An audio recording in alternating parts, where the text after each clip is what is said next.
Have a seat.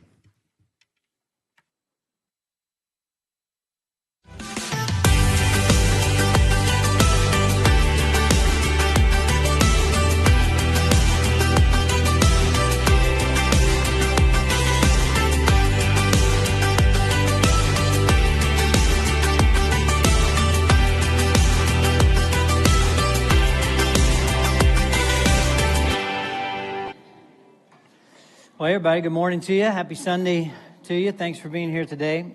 You know, we're in a season, like Adam mentioned earlier, as a church.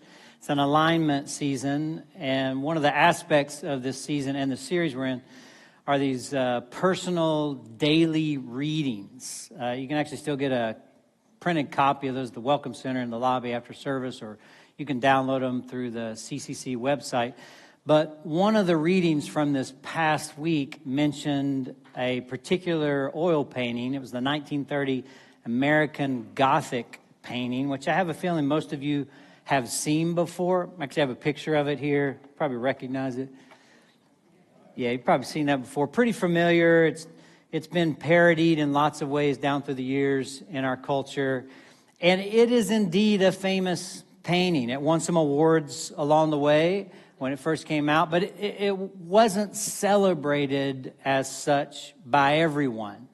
Some people were pretty upset by it, to tell you the truth. The people of rural Iowa, which was the location of the actual home that is there in the painting, those folks from Iowa thought that the artist was portraying them in a real negative kind of light. It's portraying them as the stern, serious, solemn-faced Christians, specifically. And they didn't like that portrayal, and they didn't like the reputation that came from that portrayal. They didn't like it at all. And I bring this up because a lot of people think, well, that's what God is like, too. You know, God is this serious, stern, solemn face, even angry being. That's the picture a lot of people have of God. But we got to understand that's not the basic nature of God. Part of the basic nature of God is joy. We got to understand that God is a joyful God.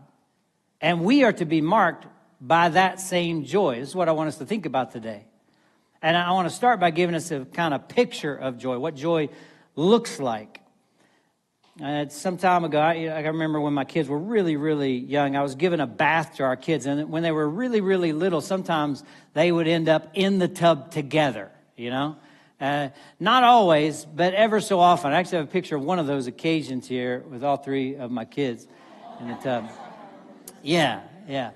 And, you know, it's kind of a time-saving thing, maybe a water-saving thing. You know, we knew the day would come when they'd be too old and we couldn't do that anymore. But at that point in time, it was efficient. And on one of these occasions, I was bathing them, and a couple of them were still in the tub, but the other one was on drip dry outside the tub. And I was trying to get him dried off, but he was out of the tub, and he wasn't getting dry. He was actually doing what we might call his happy dance, shall we say. You know, something like this. It's right up there with the jitterbug or the twist or the Macarena or something, you know. It's essentially, you know, this happy dance, splashing about, maybe jumping around, just all wiggly and generally excited. And it's a relatively simple thing, but it's most certainly a time of great joy when they can't hold it inside anymore and they got to dance to release all that joy. And so there was one of my kids doing the happy dance. Now, I wanted him just to get dry. I wanted him to do the get dry dance. That's what I wanted. So I could get on with whatever I had to get on with. But really, I had nothing to do. I had no place to go. I had no meetings. I had nothing else on the list. I was in for the night. Nothing else on the agenda. It's just I had become so accustomed to rushing through life, kind of trapped by this business of going from one task to the next, that here was life. You know, here was joy right in front of me, and I was missing it.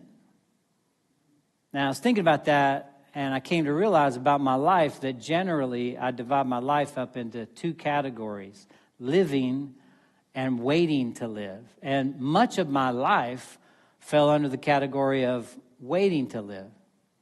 Things that I just have to get through so that I can get on with life, driving to someplace or standing in line somewhere or trying to get through a meeting or get a task done or, worrying about something bad that might happen or being angry over something bad that did happen, And drying the kids was just something I was trying to get through. But with little kids, very often life isn't that way. They just live. So when they're taking a bath, well, that's a happy, joy-filled moment. And when it's time to get out of the bath, well, that's a happy, joy-filled moment.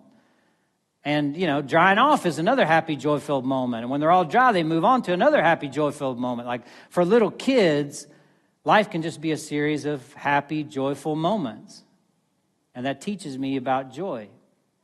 And joy lies at the very heart of God. Joy is the gift to people who live at the heart of God.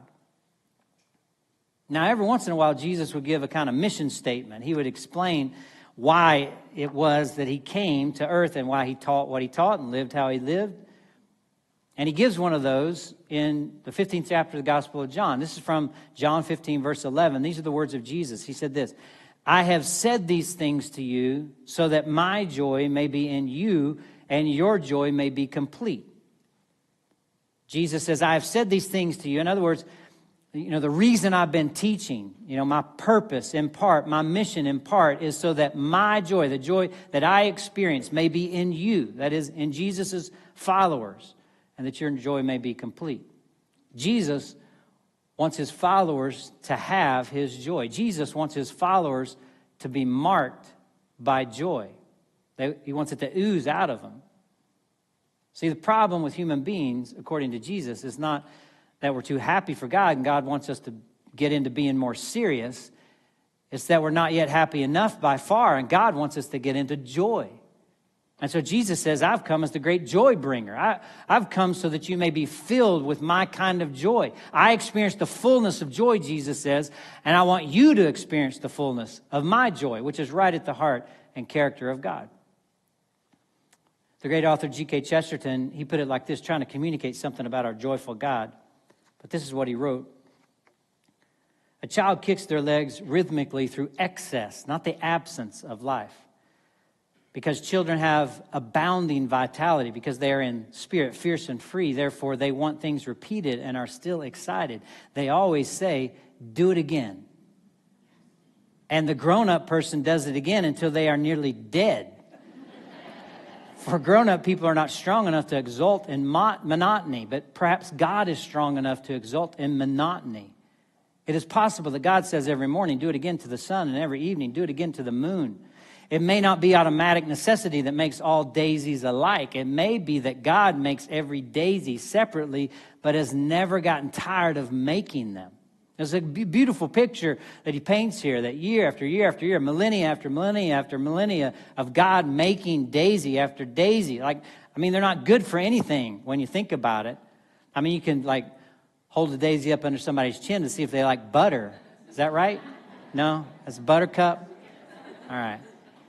It's not scientific, gang, so relax a little bit. Or is it?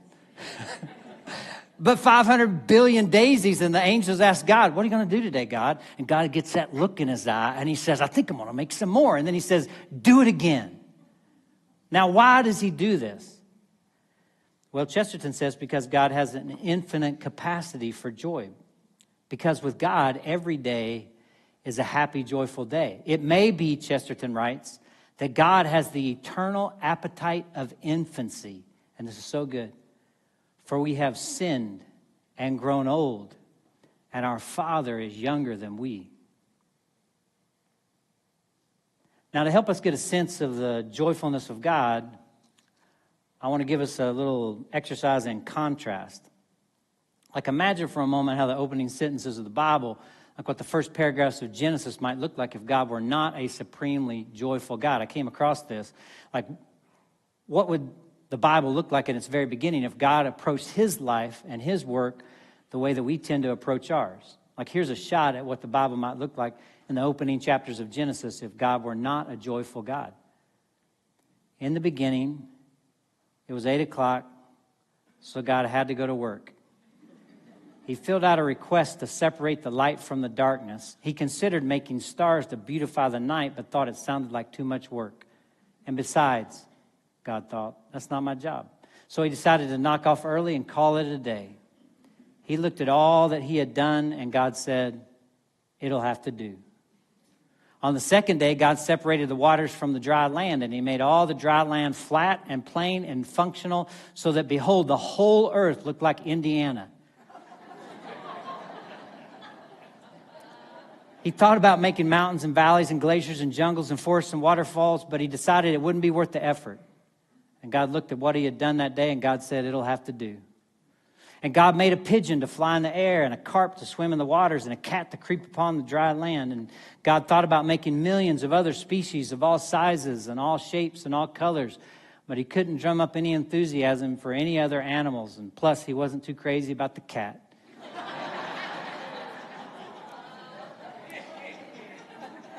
Besides, it was almost time for the evening news, so God looked at all his hands had done, and God said, it'll have to do.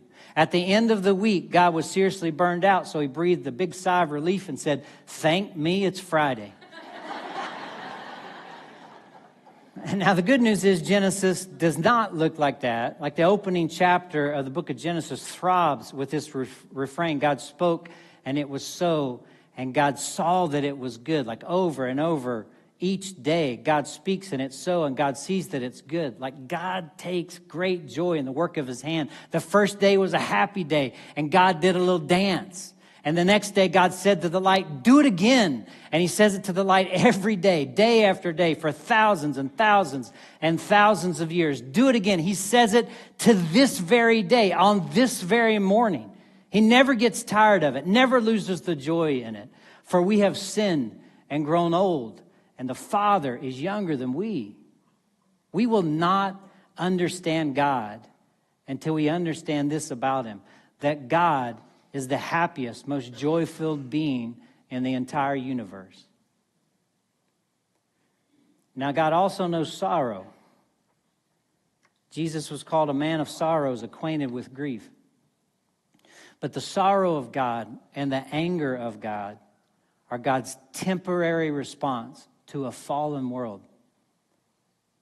The sorrow of God and the anger of God are his temporary response to a fallen, sin-filled world, and they will be banished forever from his heart on that great day when the world is finally and ultimately set right. But joy is God's basic character. Joy is God's eternal destiny. Joy is God's desire for the human race, and joy is God's desire for you. It is God's intent that you would be marked by his joy. The Apostle Paul, he put it like this in Philippians 4 in the Bible. Verse 4, Paul says, rejoice in the Lord always. Again, I will say it, rejoice.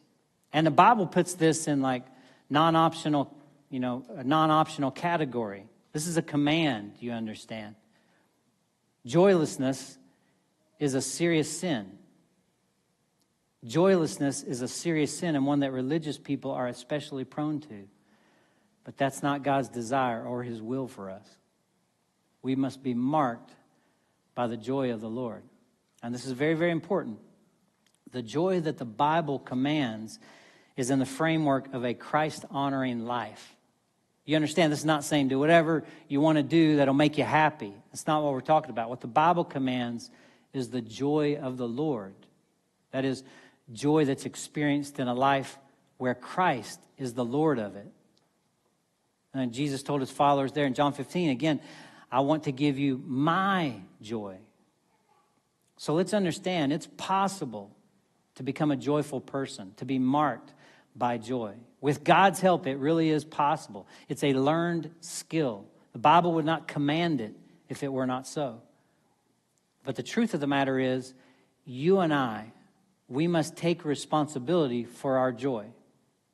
You and I, we must take responsibility for our joy, not our friends, not our boss, not our parents, not our loved ones. Your joy is your responsibility. And for some, the pursuit and acquisition of joy, it will not be an easy thing. Like some of us in this room, we may think of it as joy impaired, joy challenged. And so you'll have to fight for joy every day. But it can be done. With the help of God, you can become a joyful person. You really can. And it's important to reflect on this and believe this and begin to live in it and be marked by it. So a question for us is this. When are we going to practice joy? Like, when are we going to practice it? If it's such a wonderful thing and it's commanded to us and it is possible, when? Well, the Bible says in Psalm 118:24, it puts it like this. This is the day that the Lord has made. Let us rejoice and be glad in it. When are we going to practice joy? In this day. The psalmist doesn't say tomorrow is God's day or yesterday was God's day. He says it's today. And he says that, I think, partly because we live in a world with this illusion, and the illusion says I'll be happy someday when the conditions in my life change and become easier for me to be a joyful person. Like, if I can get something, if I can get into that school, or if I can get out of that school. Like, some people are in school and they think I'll be happy someday when I get out of school. People are single and they think someday I'll be happy when I meet the right person or I get married. You know, people get married and they think I'll be happy when we have kids. Then people have kids and they think I'll be happy when these kids get out of here, you know. I'll be happy then. I'll be happy when. I'll be happy if. But the psalmist says this is God's day. This is the day God made. This is the day that God has redeemed in Jesus. This is the day. If you and I are going to be joyful, it's got to be today. And I understand that some of us are in a place where we need to grieve. Some of us have experienced trauma or loss or death in our life. And to understand this call to joy is not a call to be an artificial person or put on a plastic smile all the time. You know, we're to experience the full range of emotions in life. But on the whole, for most of us, the call to joy is a call to rejoice in this day.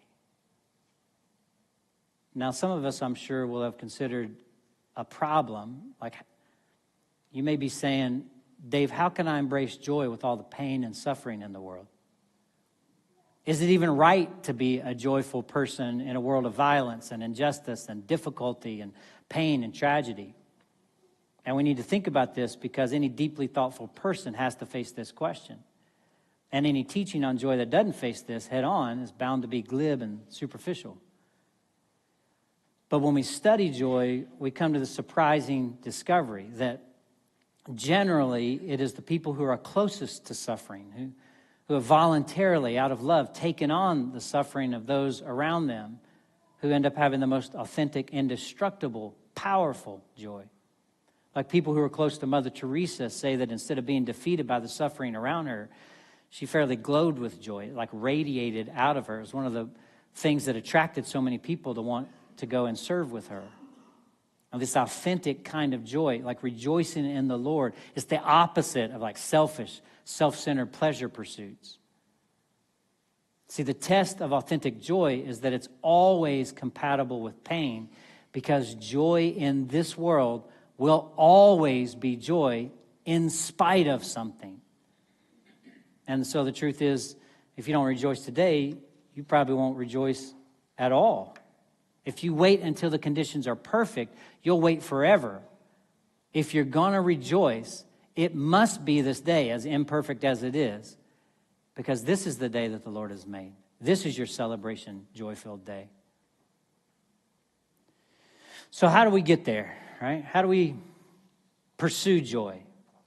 Like if we're serious about going after it, how do we do it?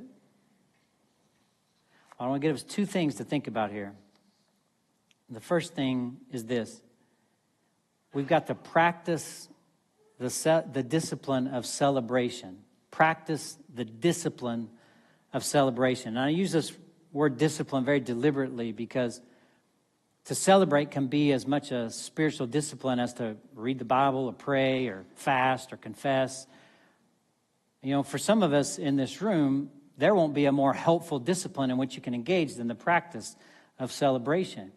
Like gathering like we're doing right now, gathering for worship like this is a huge piece of this discipline. Like some of the songs we sing are meant to be sung as songs of joy. It's one of the reasons it's so very important to sing when we come together.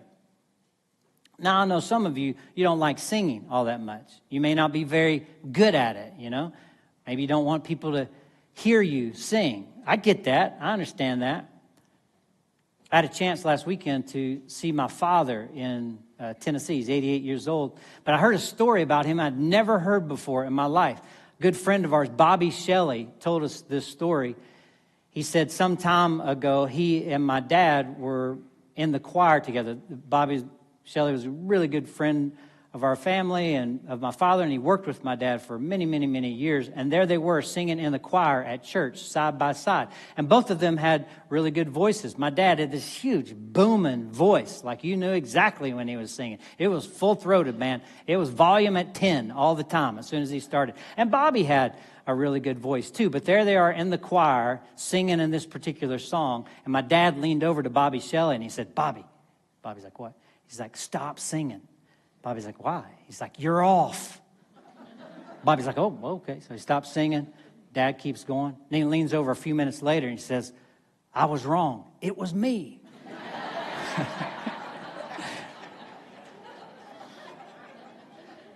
I know some of you don't want to sing because you're like, Dave, I am always off, and I get that, but it's so very vital to sing, to be disciplined in this practice in order to celebrate the goodness of God and give thanks for his wonderful goodness to us, even if you are not good at singing. We need to discipline ourselves for this practice, and we need this so badly because we live in a world that throws up all kinds of roadblocks to joy, which brings us to this, the second thing I want to tell you. If we want to be marked by joy, like the same joy that Jesus came to bring us, we got to discipline our minds to view life through a biblical perspective. We got to practice the discipline of celebration, and we've got to view life from a biblical perspective. We got to discipline our mind for that. That is, begin to attend to our thoughts and think about life from a biblical perspective, because to a large extent, joy flows from certain kinds of thinking. Like certain kinds of thinking will lead us into joy, and certain kinds of thinking will defeat our joy. And this sounds formidable, but in fact, it's a wonderfully liberating thing to do, to learn to view life from a biblical perspective. Like, think of it like this, all right? I want to share a little parable with us today, and it's going to take a while to go through it. It's from an author by the name of Robert Fulghum. Probably his most famous work was a book that he wrote called Everything I Needed to Know I Learned in Kindergarten. But this parable from him, it's about a wedding that he officiated, and it'll take a few minutes for us to go through it. It'll take a while, and I wasn't sure about sharing this because it's so long. But then I thought, well, this service can handle it. I mean, I don't know about the other services, but like, you're smarter than the other services, and you're kinder than the other services. And plus, I like you better than the other services. Like, don't tell them, okay? But I thought you can handle it. And so this will take a few minutes. And this parable isn't, shall we say, very dignified, all right? So I just want you to know ahead of time, this is not a real dignified kind of thing. So don't get all out of sorts when we come to that part. Now, the central character in this parable is the mother of the bride of a wedding that's about to take place.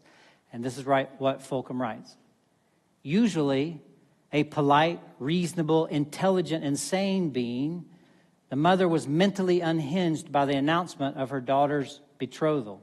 I don't mean she was unhappy, as often is the case. To the contrary, she was overcome with joy and just about succeeded in overcoming everybody else with her joy before the dust settled.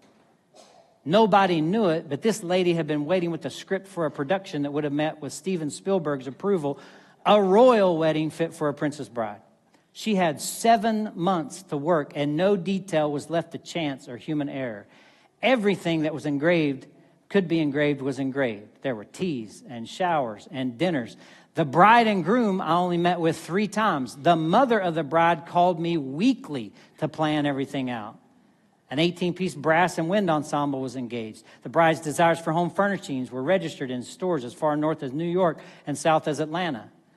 Not only were the bridesmaids' outfits made to order, but the tuxedos for the groom and his men were bought, not rented, bought. And if that wasn't enough, the engagement ring was returned to the jeweler for a larger stone, quietly subsidized by the mother of the bride. When I say the lady came unhinged, I mean unhinged. Well, the final hour came. Guests in formal attire packed in the church. In the choir loft, the orchestra gushed great music, and the mighty mother of the bride coasted down the aisle with the grandeur of an opera diva at a premiere performance. Never did the mother of the bride take her seat with more satisfaction, he writes. She had done it. She glowed, she beamed, she smiled and sighed. The music softened, and count them, 9 bridesmaids lockstep down the long aisle while the groom and his men marched stoically into place. Finally, oh so finally, the wedding march thundered from the orchestra. Here comes the bride, preceded by 4 enthusiastic mini princesses chucking flower petals and 2 ring bearers, 1 for each ring. Then the congregation rose and turned in anticipation for the bride. Ah, the bride. She had been dressed for hours, if not days. No adrenaline was left in her body, because left alone with her father in the reception hall of the church while the March of the Maidens went on and on, she walked along the tables laden with gourmet goodies and absent-mindedly sampled all kinds of things. First, a little pink and yellow and green mints. Then she picked through the silver bowls of mixed nuts, followed by a cheese ball, some olives, a handful of glazed almonds, a little sausage with a frilly toothpick stuck in it, and a couple of shrimps blanketed in bacon. To wash this down, she was given a glass of pink champagne by her father to calm her nerves. What you noticed as the bride stood in the doorway was not her dress, but her face. Pale. For what was coming down the aisle was a living grenade with the pin pulled out. And lo and behold, the bride threw up just as she walked by her mother. And by threw up, I don't mean a polite little lady like into her handkerchief. She puked, he writes. There's no nice word for it. I mean, she hosed the front of the chancel, hitting 2 bridesmaids, the groom, a ring bearer, and me, Fulcum writes. I'm quite sure of the details because it was all caught on videotape. 3 cameras. The mother of the bride had thought of everything.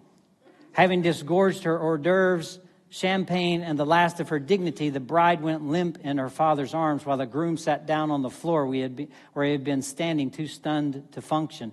And the mother of the bride fainted. Groomsmen rushed in heroically. Many Princess Flower girls squalled. Bridesmaids sobbed, and people with weak stomachs headed for the exits. All the while unaware, the orchestra played on. What did we do? Well, we went back to real life. Guests were invited to adjourn to the reception hall, though they did not eat or drink as much as they might have in different circumstances. The bride was consoled, cleaned up, and fitted out with a bridesmaid dress. The mother of the bride was revived. The cast was reassembled where we left off, and the words were spoken, and the deed was done. Everybody cried, as people are supposed to at weddings. And here's my favorite line from the whole thing. And no groom ever kissed the bride more tenderly than he. If one can hope for a wedding that'd be memorable, then theirs was a raging success. Nobody who was there will ever forget it. But that's not the end of the story, he writes. The best part was yet to come, because on the 10th anniversary of this disastrous affair, a party was held. 3 giant TVs were mustered in, a feast was laid, and best friends invited. Remember, there were 3 video cameras at the scene of the accident, so all 3 films were shown at once. The event was hilarious, especially with the running commentary and the stop-action stuff that is a little gross when seen 1 frame at a time. It was incredible. But the best part is not because of the party, but because of who organized it. The infamous mother of the bride. And nobody laughed harder at the film than she. There's a word for what she has, he writes. Joy. It is this absolute refusal to allow anything, and I mean anything, to stop the celebration. Isn't that great? Now, why? Why could they rejoice when everything went horribly, horribly wrong? Why? Well, because in spite of all the mess, the groom still got the bride. And after everything is said and done at a wedding, well, that's all that really matters. Whatever else gets messed up, as long as the groom gets the bride and the bride gets the groom, then what needs to happen, happens. Then it's a joy-filled celebration kind of day. How is it possible, CCC, for human beings to overcome this pain-filled fallen world with joy? How is it possible for human beings to become joy-filled people in a sin-fallen world?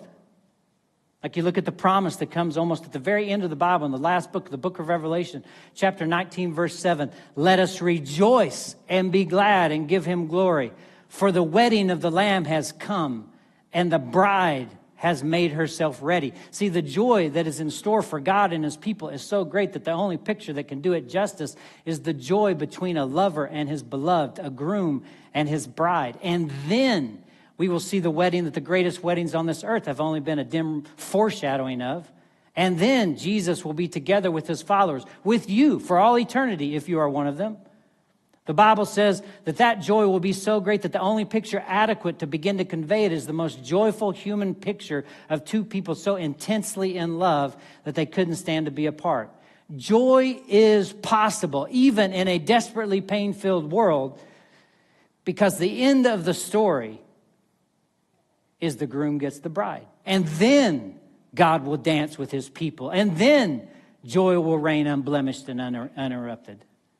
Then, says the Bible, in an attempt to express the inexpressible, you shall go out with joy and be led forth with peace. The mountains, the hills, they will break forth into song. And all the trees of the hills will clap their hands. Then God himself will be with his people, and he will be their God, and he will wipe every tear from their eyes, because there will be no more mourning or crying or shame. Death will be defeated. The old order of things will pass away, see. And then will dawn that great celebration day that will never, ever, ever end. We got to view life through the lens of a biblical perspective, because this is the day that the Lord has made, and we are to rejoice and be glad in it. Well, we're going to mark right now the very thing that allows for this hopeful, joyful ending to take place. We're going to commemorate Jesus and his death on the cross, his resurrection from the grave. We do this every week when we come together. We celebrate communion. We take these individually wrapped communion packets. They're in the back if you didn't get one. And it has a little bit of bread in it, a little bit of juice, and it reminds us that Jesus, through what he did, his terrible death on the cross, his incredible resurrection from the grave, it allows for this joy to be complete and for us to acquire that joy. So let's take a few moments and let's celebrate the great resurrection of Jesus Christ. Let's celebrate. See you.